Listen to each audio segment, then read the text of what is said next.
आज एकादशी दिवशी फक्त 5 मिनिटं विठ्ठलाच्या पायावर डोकं ठेवून दर्शन होईल असं वाटलं सुद्धा नव्हतं. तर रामराम मंडळी, मी तुमचा ब्लॉगर. तर आपण चालू केलेल्या ऋषा चालला दक्षिण भारत फिरायला या सिरीजचा आज दिवस आहे पहिला. आणि ह्या सिरीज मध्ये मी तुम्हाला 15 दिवस पूर्ण दक्षिण भारत फिरवणार. सकाळ सकाळी उठून पहिल्यांदा आमचं ग्रामदैवत सिद्धनाथ आणि जोगेश्वरी मातेचं दर्शन घेतलं आणि त्यांना म्हणलं, सिद्धनाथ नाथ महाराज भक्तांचा सांभाळ करा आणि माझ्या पुढच्या 15 दिवस जी जबाबदारी आहे आपल्या फॉलोअर्सला दक्षिण भारत फिरवायचं ते एकदम व्यवस्थित पार पडू. तिथनं घरी आलो तर आईनं मस्तपैकी जेवण केलं होतं, कारण मी चाललेलो ट्रिपला आणि 15 दिवस काय घरचं खायला भेटणार नव्हतं. मग जेवण करून दिवसभर विश्रांती केली आणि संध्याकाळी सगळ्यांच्या पाया पडून सगळी मला सोडायला आली गावात, कारण ट्रॅव्हल्स आली होती. मग ट्रॅव्हल्स मध्ये 15 दिवसाचा किराणा आणि आमच्या बॅगा भरून घेतल्या. मग घरच्यांना बाय बाय करून आम्ही दक्षिण भारताकडे रवाना झालो. ट्रिप चालू झाल्या सगळी माझ्या तोंडाकडे टाकामाका बघत होती, कारण त्यांना कळलं होतं की ब्लॉगर ऋषा आपल्यावर ट्रिपला येणार आहे. त्यामुळे ते सगळी लय खुश होती. न संजीवनी टूर्स अँड ट्रॅव्हल्स तर्फे सगळ्यांना टोप्या आणि आयडेंटिटी कार्ड वाटण्यात आली.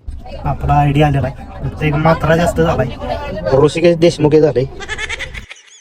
मग आम्ही पोहोचलो पंढरपूरमध्ये. वाजलेल्या रातच्या 11. त्यात आज होती एकादशी. म्हणलं आता दर्शन होतंय का नाही काय माहिती. तरी बी तुरु चालत आम्ही जवळजवळ 25 ते 30 जण पोहोचलो दर्शनाला. आणि फायनली बरोबर रात्री 11:30 वाजता भर एकादशी दिवशी मोजून फक्त 5 मिनिटात आम्हाला विठुरायाचं दर्शन झालं. आणि एवढं भारी दर्शन झाल्यामुळे रात्री 12 वाजल्या तरी सुद्धा सगळी एकदम आनंदात होती. रामकृष्ण हरी. पूर्ण आषाढी वारी करून त्यावेळेस दर्शन झालं नव्हतं, पण आज एवढं भारी दर्शन झालंय. चप्पल विसरलोय, 1 किलोमीटर माघारी आलोय पळत.